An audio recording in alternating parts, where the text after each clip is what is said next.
Hello and welcome to Oakville Matters. Thanks to Kojiko TV on your TV, the Community Access Channel. This is our chance to talk about the things that are hot and important to Oakville. And today I'm joined by two members of our council in Oakville, Town Councilor Janet Haslett-Thiel, who represents the southeast portion of town, and Town and Regional Councilor Tom Adams, who represents what I'm going to try to call the northeast section of town. But at any rate, the section of town above Janet's section of town, if you keep in mind that, but actually, Tom, your district goes all the way up to the very top of Oakville. That's right. I do describe it as Northeast Oakville, so you've covered it well, and between Janet and I, we cover all of East Oakville, so we're good to go. Yeah, thank you for having us on today, and it's nice to see you all virtually. So we have half the town here. That's right. All right, so today what we were going to do was we were going to review for you the situation with COVID, what the rules are, actually what the prospects are. I hope we can spend more time on the, I think would be more pleasant side of this question, which is what shall we do after and how shall we recover? But we should lay down the groundwork, and I will start us off on that front because I just looked it up, and the data for today was just posted. So as of today, in Oakville, there are 106 active cases, which is the same number as yesterday. So that's a good thing because it didn't go up. There are 11 COVID-19 patients being cared for at Oakville Trafalgar Memorial Hospital, and this number is also stable right now, but it does include patients from other places who are not performing as well as our community is. And I'm looking at you, Peel and Toronto. In fact, 80% of the hospitalized COVID cases that we've had during the pandemic have been from Peel and Toronto. So every time you hear Peel or Toronto talk about how things ought to be, what I react is, gee, I wish you guys would behave better before you go telling everybody else how to live. But, you know, Peel and Toronto are very big for themselves, and they'll probably never change. There are still only 59 deaths from COVID in our town, and that is a number that has not changed recently for a week or two. And there are 90 of our 106 active cases are variants of concern. So although we don't have that many out of 220,000 or so people, you can see that the variants of concern really are elbowing aside the other versions. There were, I think the other thing that you want to know is that there are 3 outbreaks in Oakville, none of them with deaths so far. And one of them is in my kid's school. Well, yeah, I was going to say River Oaks and Gaetan-Gervais are the 2 schools that are in outbreak, and as well, Chartwell and West Oak Village for long-term care are in outbreak. And there's one other congregate care setting that isn't identified. So 3 general population, if that's what you want to call congregate care, and 2 schools. And Tom, you can humanize what it means to have a school in outbreak, because you're living through that. It's like 2 weeks now, almost. That's right. It's been just about 2 weeks. It'll be 2 weeks today. So you were speaking about Peel earlier. Now, the interesting thing about Gaetan-Gervais is that it covers people from Peel as well. There are actually students from Peel who come into that school as part of their catchment area, and half of the cases that are associated with Gaetan-Gervais are, as I understand it, actually students from outside of Oakville, outside of Halton. And so we don't know, it's never announced, but as I understand it, half the cases are actually from students who are likely from Peel. Well, And you've reminded me that one of my favorite jokes is to suggest that maybe what we need to do is build a wall between us and Peel and make them pay for it. that's been something that's been mentioned a few times over the years. We need, the moat with the fence and the alligators and the lasers and everything else. And as the Lego movie said, laser sharks. So in any case, there were a couple of cases that occurred. As I understand it, the cases may not have actually been transmitted directly at the school. It may have been friends who met up outside of school that is how it may have transmitted, but we don't know for sure. In any case, it did mean that a very high percentage of the classes got sent home to self-isolate for 2 weeks. And so there's a whole lot of students and a whole lot of families that are disrupted by a relatively small number of cases. As I understand it, there are 6 cases associated with the school. But as a result, there's hundreds of people who are disrupted in terms of their lives. And so well, they only had a few more cases than that at River Oaks, and the teachers rose up, and the school board actually shut down the whole school to try to, I guess, manage the psychology of the moment. Did that happen at Gaetan-Gervais, or are you guys soldiering on? Well, what's happened at Gaetan-Gervais is that there were I think there were a total of 3 full classes that were sent home, plus students who were on the affected school buses. And so by the time you got through all of that, it was a pretty high percentage of the school that was sent home. As a result of that, a large number of the senior students, the grade 11s and 12s, decided to switch over to virtual learning. And so the in-class classes were in effect decimated. All the students decided that they were going to just stay home and do school from home. And the teachers were left in the classroom, in effect, alone, or with 1 or 2 students who remained in the class, and everybody else fled and decided to go home and do school from home. And so the effect was a vast majority of the schools actually now virtual. Janet, you've put several kids through the local school system. Have you ever seen anything like this? No, and I have to say that is one of, every time I hear a parent story about the stress on the kids, on themselves, on the network that supports them, it's just unfathomable how you get through it. And yet, lots of people are pulling together to help parents, and parents have gotten very creative about how they do remote learning, and how they've reorganized their dining rooms and every nook and cranny in their house to try and make sure that somebody has quiet time and lunch break time, and how they juggle it. But the worry is that they are, when these outbreaks happen, what is the cause? What is the root cause? And is it happening as a result of a school protocol? And should that change? I don't know, my hat's off to you, Tom, because I know that it can't be easy. Yeah, it's a very tough situation. I know in my house, I'm sure I'm not alone, but in my household, we've got every bedroom and every room in the house has been turned into a virtual office. And so people have to shift around from room to room to manage all the things that are going on. And I'm sure every other parent is doing the same thing. So it's a challenge. Then you factor in that the internet's not reliable. Yeah, speaking of, yes. And just before this set of interviews, our internet went down. And so we went through a period of panic when classes got shut down, and we had to figure out whether we were going to be able to continue with this particular Zoom call. So in any case, I know it's very disruptive for a lot of people.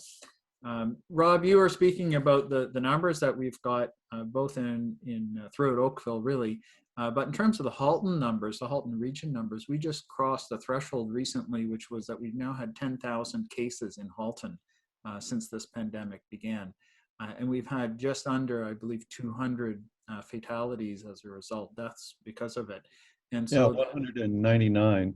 That's right. And so that 2%. There's a little bit of a good story around the Halton numbers, because just like the Oakville numbers that I recited, we're not going up. So for example, on Monday, Halton's cases increased by 37, and today they increased by 30. So, you know, you look at that and you go, there's a tiny little ray of hope there. Yeah. But we did, between yesterday and today, go from 9,761 cases to date to 10,113. So we've crossed the 10,000 threshold. So that fatality rate at that 2% rate is very consistent with what I think people have seen globally. However, I think, as you've noted, the good news is I think that percentage may be going down. And I think that's in large part because of the vaccination program that's been rolled out, starting with people who are in long-term care and now with people who are 80 and over. And so that targeted vaccination program, I think, is already starting to show some dividends. Well, actually, there's a little bit better news there than that. It's I publish every night in my newsletter a table showing the death rate, you know, the death per million population, and you know, in other words, we're talking about that percentage and it is true that that percentage ranges from 1 to 2%, but there's countries where it's 6% and 9%. There's some real raging dumpster fires out there. Quebec is 4%. Toronto is 3%. So, you know, the point of what I'm saying is that Oakville is actually a much healthier place, and by a multiple. I mean, we're at 2% roughly, and you know, 6 is 3 times worse. So that's absolutely right. And it's hard to know exactly in some other countries how they're counting or what they're considering to be a case, which can obviously skew the numbers. But I'm talking about deaths. no, I know that, but as a percentage, Yeah. you know, if they only count really, really bad cases as a case, then you might get a higher percentage. And if you ignore those cases that are mild cases and don't count them in your totals. But in any event, we've certainly crossed that threshold. It's affected an awful lot of families over the course of this pandemic directly.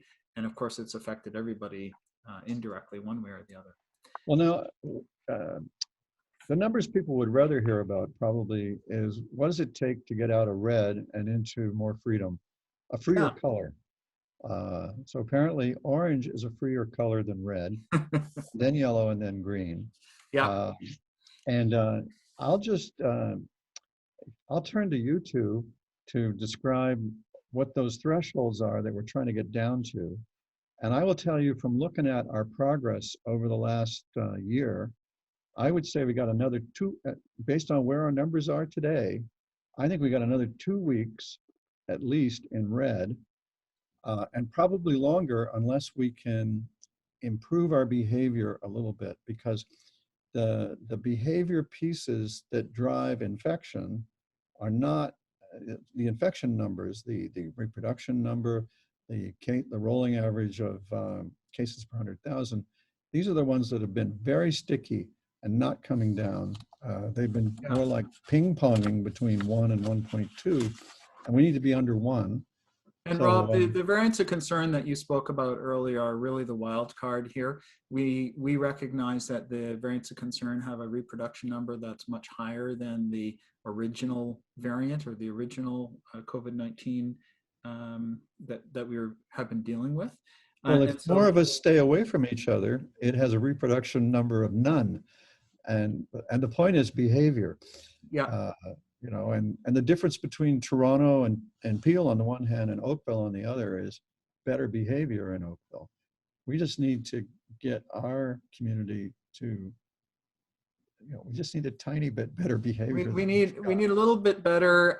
It is, of course, I think we do need to recognize that in some places like in Brampton and Peel, a lot of it's being driven by manufacturing, distribution warehouses and places of employment like that. Which makes it very, very difficult for those individuals to avoid each other. And I think it's an employer's issue in terms of how they are operating in some of those essential services, and whether they're putting protections in place within their places of employment to protect those workers. Well, if you look at Amazon in Brampton with 250 cases, Yeah. The evidence is in that they're not behaving. They're not behaving. In fact, I think the number was higher than that. But in any case, in terms of being in the red zone, the weekly incidence rate that is sort of the trigger for being in red is having over 40 cases per 100,000 on a weekly basis. And so trying to get that number down below 40 is an important factor in terms of us going from the red to the next category down of orange. And if the variants of concern don't take off, then we might be okay. If they do, then I think we might be in for a longer period of red zone. And some of the other things that we look at are the positivity rate, which is the percentage of tests that come back positive. And that number in Oakville has been up in the 2.5% range recently. And the province is generally looking for the numbers to be below 2.5%, substantially below 2.5% over a period of time before they're going to be ready to move us down to the orange category. So those are some of the important pieces that we look for. And so we're a little bit nervous, obviously, about those variants of concern causing trouble for our community. But look how close we are. Our RT number today is 1. Our percent positivity is 2.5, and that weekly rolling average number is 41.9. So, we're tantalizingly close to those thresholds that you just rhymed off. Janet, what is your sense of people's behavior? I see you're virtually in downtown Oakville. What's your sense of how things are going? Well, I think the majority of the people are still doing their very best. But we do have people letting their guard down. It's almost like as soon as we saw those rays of sunshine and a thought that spring was on its way, there was a bit of, I shouldn't have to worry so much. And unfortunately, we all have to continue to, as you say, behave. There's a little bit of resistance to how long can this go on for? So, downtown, we're excited. We have lots of people coming, but, keeping your distance and making that choice that it's a bit too crowded and we need to go walk on a different street, or we need to choose a different park today or a different trail. Those are choices we have to encourage people to continue to make. And I'm the first one. I want people to go to visit the merchants and let's keep the small businesses thriving. But my hat's off to the small businesses because they are enforcing the lineups and the distancing at the lineups and the number of people in their stores. But on the positive side, the majority are. I think that there's a bit of spring resistance, and we have to encourage people to hold the line. And the game is not over, and we have to see the light, but not give in at this point. I've seen a few folks starting to let their masks slip. That's a little disappointing. And then I've seen others that are just amazing. Like they even tug at their mask if they see somebody who doesn't have one on, and they're so polite about it, but they're like this, and you're like, good for you. Thanks for keeping us all honest and moving forward. Well, it is proud making that we've had no cases of transmission in downtown Oakville's shops or restaurants, nor in Brawny, nor on Kerr. And, most of our businesses come from basically house parties and workplaces and schools and long-term care. So, and retirement homes. So, and as Tom pointed out, there's even reason to believe that some of it's imported from Peel. So, well, that is a complaint. Trigger the moat. I get a lot of there. Some of these folks are from out of town, and we don't know that they're from out of town, that is a worry. Well, I see them, and I know people. I recognize people from out of town that I happen to know, And I am heartened by the fact that they are behaving. And the shopkeeper and or restaurateur is enforcing the rules on them. I heard one restaurant manager say to some of our kids, not visitors from out of town, but she threw 6 kids out who wouldn't behave. And she told them as she kicked them out the door, I heard her say, and don't come back till you grow up. So, there is a spirit in downtown Oakville of let's not wreck what we've got.